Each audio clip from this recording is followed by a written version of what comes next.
할렐루야. 감사합니다.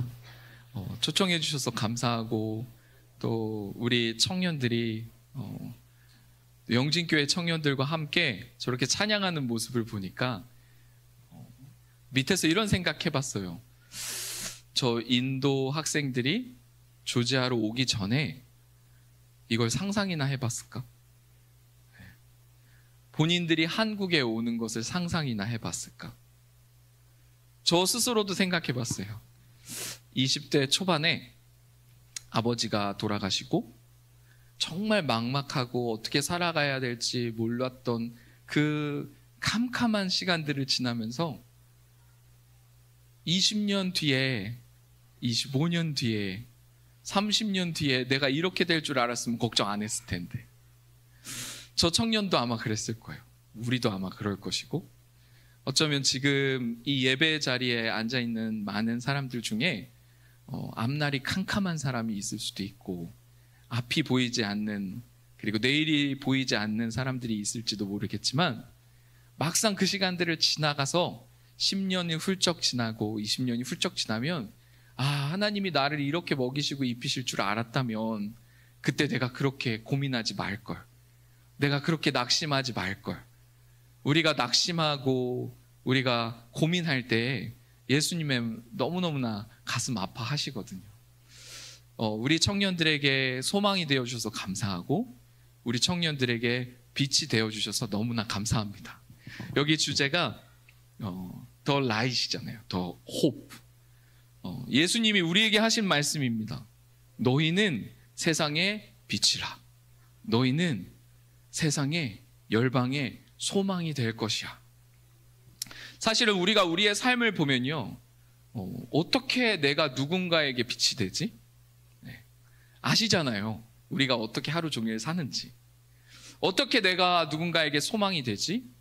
어쩌면 우리가 겸손하다는 것을 잘못 배워서, 아닙니다 예수님, 예수님이 빛이시고 예수님이 소망이시지요. 근데 그 소망이시고 그 빛이신 예수님이 우리한테 말씀하시는 거예요. 너 빛이야, 너 소망이야. 이해가 안 가죠. 도대체 예수님은 무엇을 보시고, 우리 말도 안 되는 우리들의 삶을 보시고 어떻게 빛이라고 말씀하실까? 어떻게 우리를 소망이라고 말씀하실까? 율법에 따르면, 구약을 보면 우리는 저주받아 마땅한 인생을 살고 있는데, 예수님은 오히려 우리에게 빛을 선포하시고 소망을 선포하시는 거예요. 그 말씀을 믿는 것이 참 중요합니다. 내 삶을 뛰어넘어 주님을 믿는 것이 너무너무나 중요합니다. 우리 한번 말씀을 오늘 보겠습니다. 11절을 보면 골로새서 2장입니다. 너희도 그 안에서 충만하여졌으니 그는 모든, 10절입니다, 통치자와 권세의 머리시니라. 하나님의 말씀 앞에 우리가 지금 서는 거예요. 서서 예수님이 지금 사도 바울을 통해서 뭐라고 말씀하시냐면, 너희는 예수 그리스도로 인하여서 충만해졌다, 이렇게 선포하셨어요. 자, 여기에서 우리는 두 갈래 길이 나오는 거예요. 믿을 것인가, 안 믿을 것인가. 내가 예수 그리스도로 인하여서 충만해졌다라는 것을 믿을 것인가, 믿지 않을 것인가는 말씀 앞에 딱 우리는 서게 되는 거예요. 그래서요, 우리의 삶 속에 하나님의 말씀이 임하면요, 빛과 어둠이 쫙 갈라져요. 그래서 우리의 심령에 하나님의 말씀이 딱 떨어지는 거예요. 너희는 예수 그리스도로 인하여 충만하여졌다. 그러면 이제 죄가 반응하는 게 남은 거예요. 우리가 반응하는 게 남은 거예요. 충만함을 내가 믿고 충만함 위에서 살아갈 것인지, 충만하기 위해서 노력할 것인지. 그런데 말씀은요, 충만하기 위해서 노력하라라고 말씀하시는 게 아니라 충만을 믿고 시작하라라. 이건 다른 겁니다. 기도에 열심을 내고 예배에 열심을 내는 이유가 충만하기 위해서가 아니라 충만한 우리들이 기도하는 거예요. 충만한 우리들이 예배하는 겁니다. 자, 선교사가 선교사가 보통 우리가 가지고 있는 선교사의 이미지는 가난하다예요. 힘들다.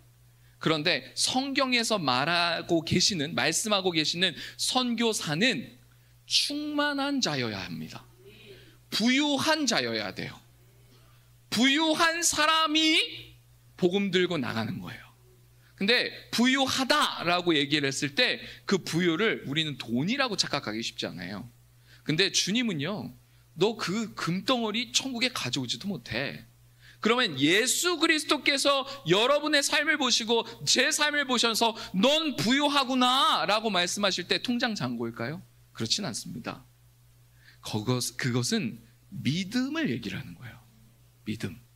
너가 하나님의 말씀을 믿고 있구나. 너가 진짜 그 말씀 위에 서서 말씀대로 살아가고 있구나. 너 충만하구나. 그거예요. 그런데 본인도 알아요. 통장 잔고를 뛰어넘어서 내 삶과 환경을 뛰어넘어서 내가 지금 부유한 자라는 걸 믿어지기 시작한다는 거예요. 내가 예수 그리스도를 영접하면요, 내 환경을 뛰어넘어서 내가 부유한 자구나라는 게 믿음이 안에서부터 생기기 시작하는 거예요. 그런데 그 믿음이 생기면 실제로 부유한 삶이 보이기 시작해요. 여러분, 그거를 아셔야 되는 게 어떤 부분이냐면, 하나님은 영이시잖아요. 그렇죠? 예수님이 이 땅에 육신의 옷을 입고 우리랑 대화하시는 거예요. 자, 영과 믿지, 영이 완전히 죽은 우리들과 대화하려면요, 육체가 필요해요. 육체가. 자, 근데 영어 성경으로는요, spirit, soul, body 이렇게 세 부분을 얘기해요. 근데 한국어 성경으로는요, 번역을 어떻게 했냐면 영혼, 몸 이렇게 했어요. 근데 성경적인 건 영혼, 몸이 하나님이 함께 그냥 창조하셨던 게 맞아요. 이게 성경적인 거예요. 근데 문제는 죄로 인해서 다 갈라졌어요. 다. 영도 갈라지고 혼도 갈라지고 몸도 갈라졌어요. 그런데 이게 몸과 혼이 타락하고 영은 하나님의 구원이 필요한 상태가 되었어요. 자, 이것을 어떻게 짧게 설명하냐면, 하나님은 영이신데 우리가 타락해서 이 영과 완전히 갈라졌어요.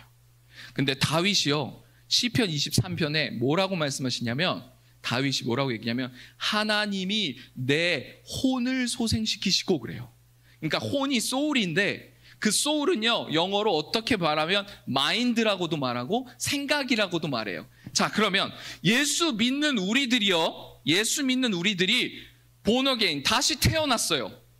그래서 그 다시 태어난 하나님의 복을 가지고 이 세상에 승리함으로 살아야 되는데, 이제 문제가 뭐냐면 생각이 안 바뀌는 거예요. 이게 정말 큰 문제예요. 자, 내 인생이 하나님과 동행해야 되는데 문제는 하나님이 말씀하셔도 내 생각이 커트를 해버리는 거예요. 내 생각이 커트를 해서 내 육신에 살아가는 이 3차원의 세상이 하나님의 복을 하나도 못 누리는 겁니다.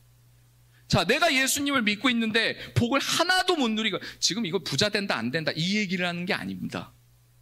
예수 그리스도의 십자가의 승리를 누리고 있는 삶인가 아닌가를 얘기를 하는 거예요. 자, 지금 제가 선교를 얘기하면서 지금 이 얘기를 하는 겁니다. 여러분이 내가 십자가로 인해서 완벽하게 승리하신 그 십자가의 승리의 삶을 살아가고 계십니까? 라는 그 질문에 네! 라고 대답하셔야 돼요. 그게 믿는 겁니다. 승리하기 위해서 노력하는 삶은 그리스도의 삶이 아닙니다. 승리 위에 걸어가는 삶이 그리스도의 삶이에요. 그게 믿음의 삶입니다. 자, 그러면 우리는 어떻게 살아야 하냐? 믿음으로 살아야 하는데 어떤 믿음이 있냐? 십자가에서 나는 이미 승리했다. 그게 믿어져야 됩니다. 근데 이 믿음을 방해하는 게 뭐냐? 우리의 생각입니다. 그래서 로마서 12장에 뭐라고 그랬냐면 Renew your mind. 그러니까 너의 생각을 새롭게 하여 그래요.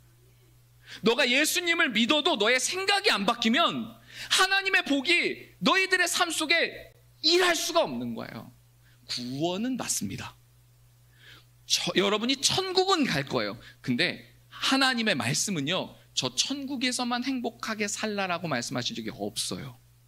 이 땅에서부터 천국의 삶을 사는 사람이 천국에서 같이 누리는 거예요. 그러면 이 땅에서는 너무너무나 불행하고 힘들게 살다가 막 울면서 예수님 품에 안기는 걸 주님께서 기뻐하시는 그런 부모가 아니잖아요.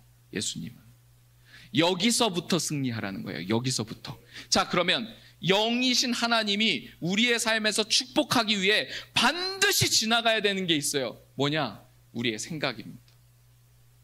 그래서 목사님이 오늘도 아침에 오전 예배 때 그러시잖아요. 하나님만 의지하십시오.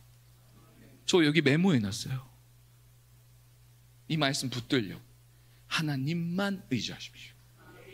그렇게 내 생각이 바뀌지 않으면 아무리 영이신 하나님이 우리의 삶에 축복을 주시고 싶어도 제 생각이 다 내 생각이 커트하는 거예요. 내 생각이. 똑같은 설교를 들어도, 똑같은 성경책을 듣고, 똑같은 예수님을 믿어도 어떤 사람은 복을 받고 어떤 사람은 왜 복을 못 받죠? 똑같은 말씀인데. 금요 예배 때 목사님 말씀하셨잖아요. 똑같은 목사님 앞에서도 똑같은 설교를 들어도 어떤 사람은 복음 받고 어떤 사람은 복을 못 받는다. 어디서의 차이일까요? 생각에서의 차이입니다. 그래서 로마서 12장 앞으로 우리는 가야 돼요. 자, 내가 영으로는 거듭났습니다. 이제 내 생각이 바뀔 차례예요. 내 생각이 바뀌면요, 영이신 하나님의 말씀이 내 생각을 지나서 내 육신에 오고 나를 움직여서 복받는 자리로 가게 합니다. 네, 그래서요, 생각이 변화된 사람이 선교하는 거예요. 세상에 어떤 미친놈이 자녀를 팽개치고 내 미래도 팽개치고 복음 들고 저 열방으로 나갑니까? 생각이 변화된 사람이 가능한 거예요. 생각이 변화된 사람. 그런데 오늘 하나님이 우리에게 골로새서 2장 11절에 뭐라고 말씀하시냐면, 또 그 안에서 너희가 손으로 하지 않은 할례를 받았으니, 그래요. 여기에서 할례라는 것이요, 구약에서부터 신약까지 계속 할례 나와요. 왜 그러냐? 유대인에게 너 천국 가는 이유가 뭐야? 라고 물어보면 나 할례 받은 자야, 이렇게 얘기하거든요. 그러니까 할례와 의는 동급으로 생각해요. 유대인들은 할례 없이는 하나님의 의가 내 삶에 일할 수 없다, 이렇게 생각하는 거예요. 그러면 이 할례가 어디서부터 나오기 시작했냐? 창세기 17장에서부터 나오기 시작합니다. 네, 창세기 17장을 보면요, 한번 같이 보겠습니다. 17장을 제가 왜 읽어드리냐면 17장 1절에 아브라함을 하나님 부르십니다. 아브라함이 99세에 여호와께서 아브라함에게 나타나사 그에게 이르시되, 임재하신 상태예요. 그 다음에 하나님이 너는 내 앞에서 완전하라, 그렇게 얘기해요. 너는 내 앞에서 행하여 완전하라. 행하여 완전하라 하시면서 하신 말씀이 할례예요. 그러니까 유대인들한테는 너가 온전해지려면 할례 없이는 불가능해, 이렇게 되는 거죠. 네. 그러니까 유대인들이 왜 그렇게 생각하는지 충분히 이해가 돼요. 근데 사도 바울이 여기에서 뒤집어 버려요. 뭐냐면 할례는 육신에 행하는 게 아니라 예수님이 진짜로 기뻐하시고 전지전능하신 하나님이 진짜로 기뻐하셨던 게 육신의 할례냐 마음의 할례냐, 이렇게 질문을 던지면서 그들의 마음을 뒤집어 놓습니다. 왜냐? 할례라는 게 쉬운 게 아니거든요. 여러분, 그때 당시에 메스가 있었겠습니까? 마취제가 있었겠습니까? 하나님의 말씀에 순종하는 것은요, 굉장히 고통스러운 일이었어요. 근데 그걸요, 하나님의 말씀이 내 몸에 새겨지는 거예요, 할례는. 이걸 하나님이요, 뭐라고 말씀하시냐면 아브라함의 그 할례를, 그 믿음을, 지금 그래서 할례와 믿음도 거의 동격처럼 얘기하고 의로 여기셨다, 그래요. 이게 참 희한한 게 뭐냐면요, 여러분 마음속으로 한번 대답해 보세요. 믿음으로 사는 것은 무엇인가? 믿음으로만 사는 것은 무엇인가라는 이미지를 여러분이 떠올렸을 때 아무것도 하지 않는 것이라고 하면 믿음을 잘못 알고 계신 거예요. 자, 아브라함이 아무것도 안 했습니까 지금? 자기 몸을 찢었잖아요, 하나님의 말씀 앞에. 그런데 성경은 아브라함이 뭐 했다라고 말 안 해요. 믿음이 있었다 그러죠. 그래서 믿음을 착각하시면 안 돼요. 믿음이란 그냥 하루 종일 기도하고 있는 걸 얘기하고 있는 거 아닙니다. 열심히, 성실히, 정직하게, 치열하게, 피 흘리기까지, 그게 믿음입니다. 그런데요, 오늘날의 믿음은 하나님이 말씀하신 믿음이랑 좀 많이 다른 것 같아요. 학생들이 공부를 하나도 안 하다가 성적을 잘 받게 해달라고 기도하는 걸 믿음이라고 착각하는 것 같아요. 내가 실제로 직장에서 열심히 하고 있지 않는데 새벽 예배를 드리고 주일 예배 드리고 헌금하면 하나님이 복을 주셔야 된다라고 착각하고 있는 것 같아요. 그런데 성경에서 말하는 믿음은 그렇게 말씀하고 계시지 않습니다. 아브라함은 실제로 손에 돌칼을 들고 자기 몸을 찢으면서 하나님의 말씀이 자기의 삶에 새겼어요. 이걸 하나님이 믿음이라고 하셨어요. 여러분의 믿음은 온전하십니까? 저도 부족합니다. 근데 이렇게 해야지만 하나님의 말씀에 온전해진다 그러면 여기에서 99.99가 탈락. 근데 예수님이 그걸 바꾸셨어요. 할례를 마음에 향하라. 자, 신명기에도 하나님이 말씀하셨는데 예수님이 이 땅에 오셔서 여러분에게 할례를 행하시고 계시는 거예요. 그러니까 할례라는 게 얼마나 중요하냐면 할례의 복을 말씀드릴게요. 할례의 첫 번째, 하나님의 언약에 참여할 수 있는 권한이 생깁니다. 할례 받은 자는. 두 번째, 하나님의 소유된 백성이 됨을 뜻합니다. 세 번째, 땅을 기업으로 주시겠다고 약속을 주세요. 여러분 땅 갖고 싶잖아요. 이왕 땅 받을 거면 강남 땅 주세요. 뭐 이렇게 하시. 그러니까 땅을 소유로 주시겠다는 약속이 어디로 연결되냐면 할례로 말씀하시는 거예요. 자, 그러니까 너무너무 중요하겠죠. 그리고 네 번째는 영적인 축복입니다. 마음이 변화될 것이다.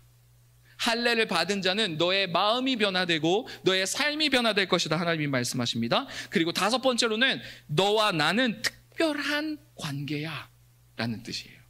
그리고 여섯 번째로는 구원을 통하여서 너희가 할례를 받음을 통하여서 너의 주변에 있는 많은 사람들이 함께 구원을 받을 존재가 됐다라는 걸 뜻합니다. 그리고 하나님께서 보호하시고 지켜주시겠다는 약속을 해주셨어요. 자, 그러면 그 아브라함에게 말씀하신 정말 큰 하나님의 보호하심과 약속하심이 내 거냐 아니냐가 너무 중요하잖아요. 이 복이 내 거냐 아니냐. 그러니까 이건 아브라함에게 약속하신 거야. 나랑 상관없는 거지. 그럼 진짜 상관없는 거예요. 근데 이 아브라함에게 약속하셨을 때 아브라함이 믿음의 조상이라고 말씀하시고 그 아브라함을 보시면서 2000년 뒤에 3000년 뒤에 정의성 선교사도 같이 보시고 계시는 거예요. 그러니까 한 사람 아브라함을 축복하신 게 아니라 아브라함을 보고 계실 때 오 목사님도 같이 보고 계신 거예요. 아브라함을 보고 계시고 아브라함을 축복하실 때 예수님도 보고 계셨고 베드로도 보고 있었고 요한도 보고 있는 거예요. 다 이 복에 참여하라. 그래서 아브라함을 대표로 복을 주신 거라는 거예요. 그러니까 아브라함의 복은 나의 복이다. 이걸 성경적인 해석입니까? 아닙니까?를 이제 질문을 하셔야 되죠. 사도 바울이 이렇게 해석합니다. 사도 바울이 뭐라고 말씀하시냐면 한번 같이 읽어보겠습니다. 골로새서 2장 12절에 13절 보면 12절 그 안에서 너희가 손으로 행하지 아니하는 할례를 받았으니. 자, 예수님이 이 땅에 오셨을 때 할례자와 무할례자가 막 갈라져요.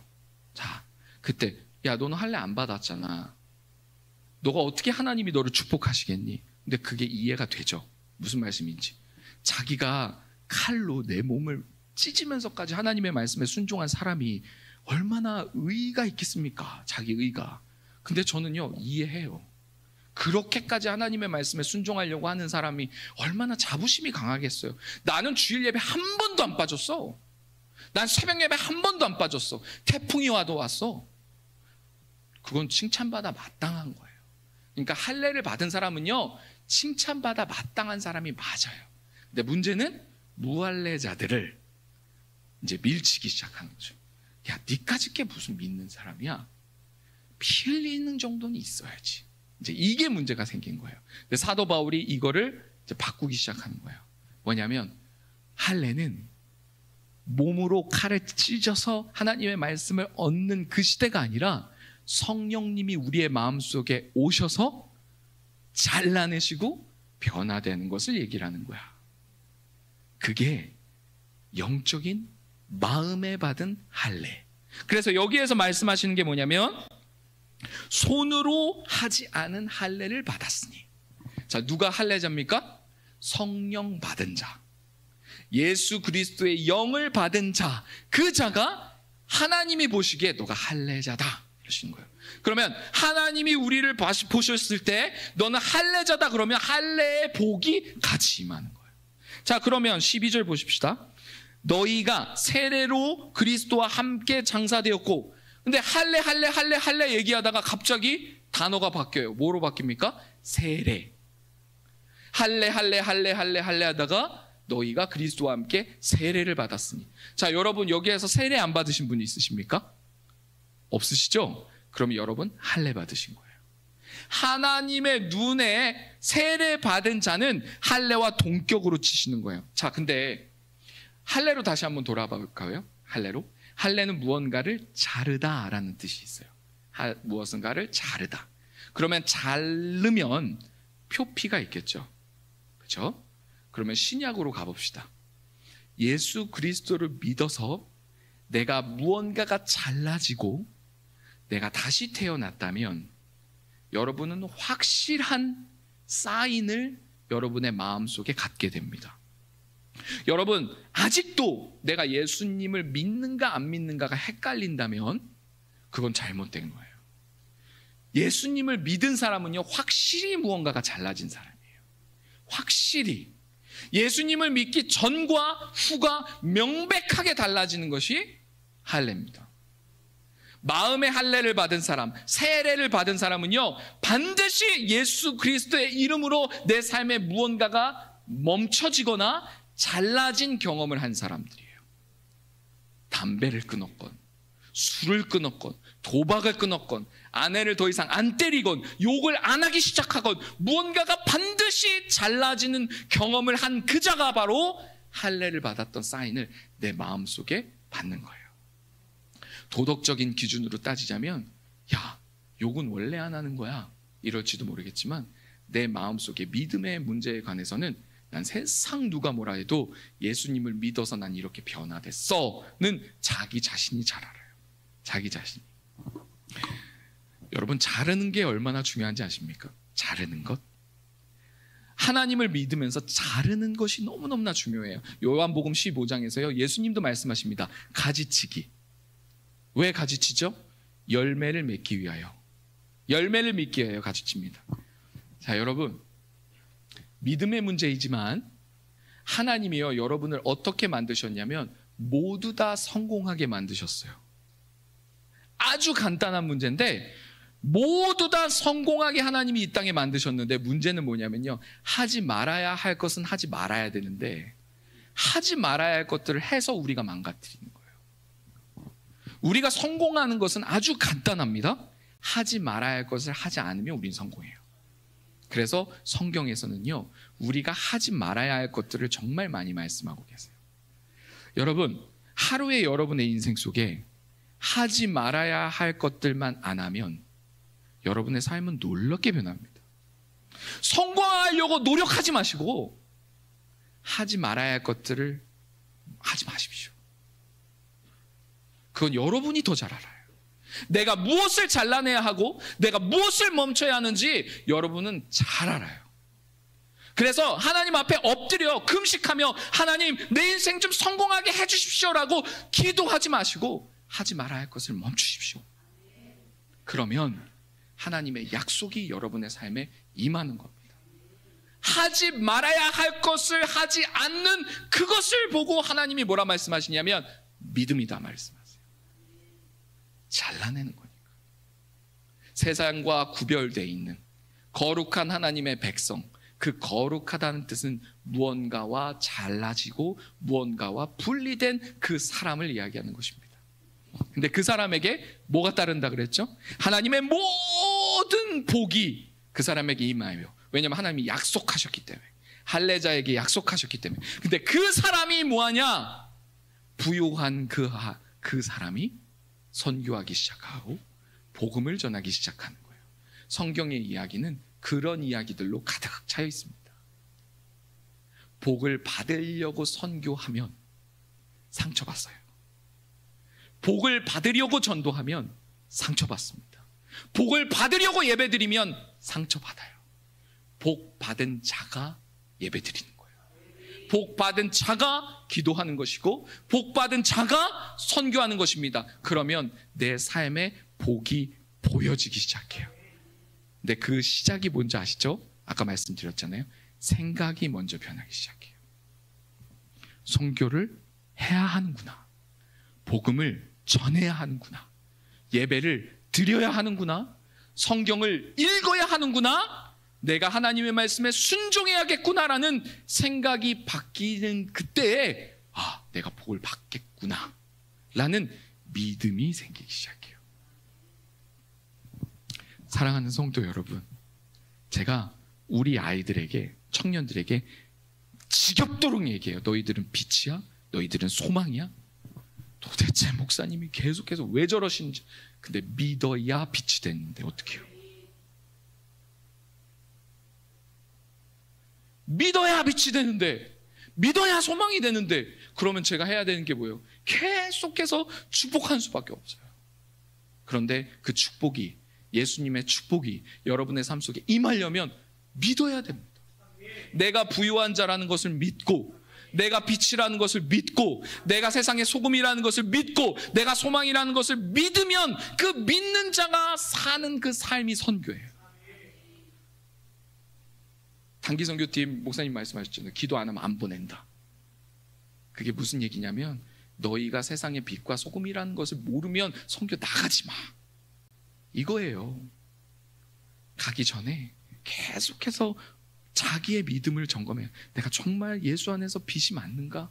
소망이 맞는가? 뭘 안에서 난 빛이 아니야? 뭐 했기 때문에 소금이 아니야? 그럼 아직까지 율법주의에 있는 거예요. 여러분을 빛이라고 불러주신 예수님은요, 아무 조건이 없으셨어요. 빛이라는 걸 믿으면 너희는 빛이 될 거야. 소금이라는 것을 믿으면 너희는 소금이 될 거야. 왜냐하면 말씀이 시작이에요. 우리의 행위와 노력이 시작이 아니라 말씀이 시작입니다. 말씀을 다시 읽겠습니다. 13절을 보면 또 범죄와 육체의 무할례로 죽었던 너희를 하나님이 그와 함께 살리시고 우리의 모든 죄를 사하시고. 자, 십자가의 승리를 믿는 사람의 삶은요, 간단하게 얘기하고 마치겠습니다. 여러분 삶 속에 질병이 임하면 여러분 그 질병을 향하여서 뭐라고 얘기하면 너는 불법이야,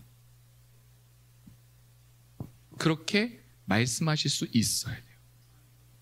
여러분의 삶 속에 뭔가 안 풀리면요, 그걸 보고 얘기해야 돼요. 너 불법이야. 나는 예수 그리스도의 할례 받은 자로 주님이 모든 저주와 죄를 사하셨어. 그래서 그 어떤 사단은요, 불법을 행하는 자잖아요. 성경이 말씀하고 계시잖아요. 그러면 믿는 우리가 잘 되지 않는 게 정상입니까? 아닙니다. 믿는 우리는 잘 되게 되어 있습니다. 말씀대로 살면. 자, 근데 십자가의 승리를 못 믿는 그리스도인들이 영적으로는 구원을 받았는데 삶으로, 생각으로 구원을 못 받은 상태는요, 사단의 놀이터가 돼요. 너무 슬퍼요. 믿는 자고 모이는 사람들이 사단의 놀이터가 되면요, 믿지 않는 사람들이 헷갈려요. 믿는 게 뭔지, 예수가 누군지. 그래서요, 예수님이 이 땅에 오셨을 때 믿는 자들에게 먼저 말씀하셨어요. 너희가 빛이 되어야 되잖아. 그럼 뭐냐면 우리가 먼저 복을 받는 거예요. 우리가 복을 다른 사람한테 비는 것이 중요하지만 내가 복 받은 자라는 것을 믿는 게 너무너무나 중요합니다. 자, 두 번째, 내가 건강한 자라는 걸 믿는 게 정말 중요해요. 여러분 치유받기 원하십니까? 그러면 내가 건강한 자라는 것을 믿어야 질병은요, 도망가는 거예요. 하나님이 질병을 주시지 않았기 때문에 그 불법은 내가 올바른 믿음이 있을 때 도망가는 겁니다. 그래서 치유라는 건 하나님이 예수 그리스도의 이름으로 명하노니 질병아 떠나라가 아니라 내가 건강한 자구나, 십자가 안에서 그리스도의 그 피로 말미암아 나는 건강한 자구나, 주님께서 채찍 맞으시로 나는 건강한 자구나, 주님께서 모든 죄를 속량하셔서 나는 건강한 자구나라는 것이 믿어지면 질병이요, 그 불법은 도망가는 거예요. 자, 이 기쁜 소식을 전하러 선교사는 나가는 겁니다. 미친 거예요. 이 좋은 걸 어떻게 나만 써요? 네? 이 좋은 예수를 어떻게 한국 땅에만 가둬놓냐고요. 이 좋은 예수를 어떻게 여러분의 삶 속에, 가족 속에만 가둬놓습니까? 이게 말이 안 되잖아요. 퍼주고 또 퍼주고 퍼줘도 12광주기가 남는 게 복음인데, 네? 그 복음, 그 예수, 그 사람이 선교지로 가는 거예요. 선교를 하려는 그 불타는 마음들이요, 여러분 안에 무한하게 솟는 거예요. 근데 그 사람에게 재정을 공급 안 하시겠습니까? 아니요. 제가 해봤어요. 가난하고 힘들고 밥 먹을 것이 없고 쌀이 떨어지고 재정이 떨어졌을 때요, 내가 죽을 만큼 선교하면 어떻게 되는지 궁금했어요. 저는요 약간 독합니다. 그래서요, 하나님 저는 굶어 죽으면 굶어 죽었다고 성도들한테 다 얘기할 겁니다. 그랬어요. 그리고 진짜 그렇게 선교해보는 거예요. 여러분 끝까지 가보셨습니까? 그냥 3, 4년 기도한 거 말고요, 그냥 3, 4년 열심히 전도한 거 말고 끝까지 해봤냐고요. 끝까지 내 몸이 꼴딱꼴딱해서 진짜 죽을 만큼 뭔가를 해봤냐고요, 예수 앞에서. 그러면요 죽을 것 같은데 살아요. 그 끝에 부활하신 예수님이 계신다니까요. 선교지가 완전히 초토화되고, 제가 3년 4년 동안 내 아들이라고 생각하고 동생이라고 생각했던 사람이 나를 배신하고 떠나고 완전히 선교를 안 하고 싶은 그때에 돈도 하나 없을 그때에 갑자기 하나님이 일으키셔 주세요. 손을 잡아 주세요. 근데 그게 바로 믿는 자의 삶입니다. 그래서 사도 바울이요, 세상 사람들을 오히려 조롱해요. 너희가 보기에 지금 내가 어리석은 자처럼 보이지, 마지막 때에는 너희들이 우는 일들이 생길 것이고 반전이 일어날 것이야. 가난한 자들이 웃고 부한 자들이 이를 가는 그 마지막 때가 있을 거야. 선교사는요 그 마지막 때를 보면서 사는 사람들이에요. 근데 여기 그리스도인들도 똑같아요. 우리는요 마지막 때를 보면서 사는 거예요. 네. 승리하셨다. 승리하려고 기도하는 게 아니라 승리하셨다. 자, 이 승리를 어떻게 쓰지? 나는 부요한 자다. 이 부를 어떻게 쓰지? 이게 선교입니다. 여러분 믿어주셨으면 좋겠어요. 모든 사람이 십자가의 승리를 누리고 마음껏 하나님의 일들은, 사도 바울이 말씀하십니다. 하나님의 말씀은 말에 있는 것이 아니라 능력에 있다. 제가 선교를 쭉 해오면서요, 제가 하나 깨달은 게 있어요. 선교지에서 병이 낫는 사람들이 너무 많아요. 귀신이 쫓겨나는 일도 있고, 암이 고쳐지는 일도 있고, 뇌종양이 사라지는 일도 있고요. 정말 많은 일들이 생겨요. 근데 이게 선교지라서 그렇습니까? 자, 그러면 다시 한번 생각해봐요. 예수님이 이 땅에, 지구에 오셨을 때, 이 땅에 오셨을 때 60억 인구가 모두 치유받았습니까? 아니요. 예수님 주변에 있는 사람들은 다 치유받았어요. 근데 제가 하나 깨달았어요. 예수님이 행하시는 곳에 있자. 그게 말씀이에요. 말씀이 일하시는 곳에 나를 갖다 놓으면 그 말씀이 나를 치유하시는구나. 왜 선교지에서는 그런 기적이 일어나냐요? 주님이 기뻐하시는 일이기 때문이에요. 아주 간단합니다. 나를 멱살 잡아 하나님이 일하시는 곳에 갖다 놓기만 합니다. 그게 생각이에요. 예배 안 드리고 싶다는 생각이 들고 오늘 정도는 빠져도 된다는 생각이 들 때 내 생각을 사로잡아, 그리고 내 몸을 사로잡아 예배 자리에 끌고 갖다 놓는 거예요. 그리고 이제 성령님이 일하실 시간입니다. 그러면 성령님이 우리의 마음속에 오셔서 칼날, 메스를 대주세요. 그게 손으로 행하지 않는 할례입니다. 우리는 할례를 스스로 할 수 없는 자들이에요. 성령님의 도움 없이, 예수님의 도움 없이는 절대 거듭나는 것이 불가능합니다. 그런데 그 나를 예수님께로 끌고는 가야 돼요. 기적은 우리가 일으킬 수는 없지만 혈류병 앓은 여자처럼 그 중풍병자가 야, 나 좀 침대 좀 통째로 갖다가 얘들아 나 좀 지붕 좀 뜯어서 예수님께로 갖다 놔주면 안 되겠니? 그 말 정도는 해야 돼요. 그래야 성령님이 일하시지 않겠습니까? 집에서 넷플릭스 보고 있는 청년에게 성령이 임하셨다는 소리 들어보셨어요? PC방에서 게임하고 있는데 성령님이 나를 임재하셨다는 얘기 들어보신 적 있으세요? 아니요? 근데 기도하다 성령 받았다는 얘기는 들어보셨죠? 예배드리다가 성령 받았다는 얘기는 들어보셨죠? 성경 읽다가 성령 받았다는 얘기는 들어보셨죠? 왜냐하면 그곳이 하나님이 기뻐하시는 곳이기 때문이에요. 하지 말아야 할 것은 안 하는 것, 그리고 나를 갖다가 주님 곁에, 주님 가시는 그 길목에 갖다 놓기만 하면 됩니다. 근데 그거 안 하고 주님이 부산으로 가시려다가 틀어서 노원구에 들렸다, 나 때문에 다시 그 부산 가시기를 원하시냐고요. 예수님은 십자가로 스트레이트로 가시는 분이에요. 나 때문에 십자가의 길을 걸려 가려다가 나와가지고 나 치유하시고 다시 골고다 언덕 안 오르세요. 내가 골고다 언덕 중간에 기다리고 있어야죠. 그래야 주님 만납니다. 근데 우리 여기 모든 사람들은 예수 이미 만난 분이라고 저는 믿습니다. 자, 창세기 17장에 아브라함에게 복을 주신 그 복은 내 거다. 예수님에게 주신 그 복은 내 거다. 나는 건강하다. 나는 빛이다. 나는 소망이다. 영진교회는 이미 부흥하였다. 그리고 전도하시기 시작하는 거예요. 이미 부흥했다 하는 사람이 전도하는 겁니다. 부흥하기 위해서 전도하는 게 아닙니다. 십자가에서 이미 끝내셨어요. 선교는 왜 하죠? 승리를 이미 하신 예수님의 그 승리를 전하러 가는 거예요. 네. 그래서 사단이 여러분에게 시비를 걸러올 때 웃으시면 돼요. 너 자꾸 왜 끝난 싸움을 안 끝난 것처럼, 야 녹화 방송이잖아, 나 몇 대 몇으로 이길지 다 알고 있어, 나는 걱정하지 않을 거고 근심하지 않을 거야. 왜? 예수님이 이미 십자가에서 승리하셨다고 선포했고 난 그것을 믿어. 그러면 너 뭐하러 전도해?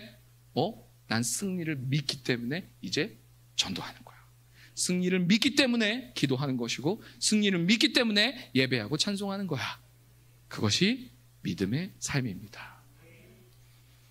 놀랍도록 하나님이 축복하실 겁니다. 어떻게 내 삶에 이런 일이 벌어지지? 라는 그 질문을 스스로가 하게 될 거예요. 경탄하는 삶을 살게 될 겁니다. 도대체 믿는 자의 삶이라는 게 이런 건가? 나는 작은 겨자씨를 심었는데 어마어마한 열매를 주신 하나님을 만나면요, 그때 내가 한 게 아무것도 없습니다. 이렇게 돼요. 열매가 너무 많이 주시거든요. 제가 저 청년들을 예수 믿게 하고 교회를 세우고, 근데 뒤돌아보면요, 내가 한 게 없어요. 장난이 아니고 거짓말이 아니라 진짜 제가 한 거에 비해서 너무 많이 주셔서, 그래서 고백하는 게 진짜 내가 한 게 하나도 없어요. 근데 여전히 제가 기억하는 건, 하지 말아야 할 짓은 하지 말자. 정말 중요합니다. 그것만 해도 무조건 성공합니다. 무조건. 성공하려고 노력할 필요 없습니다. 성공은 이미 여러분의 것이고, 하지 말아야 할 짓만 안 하면 돼요. 기도하겠습니다.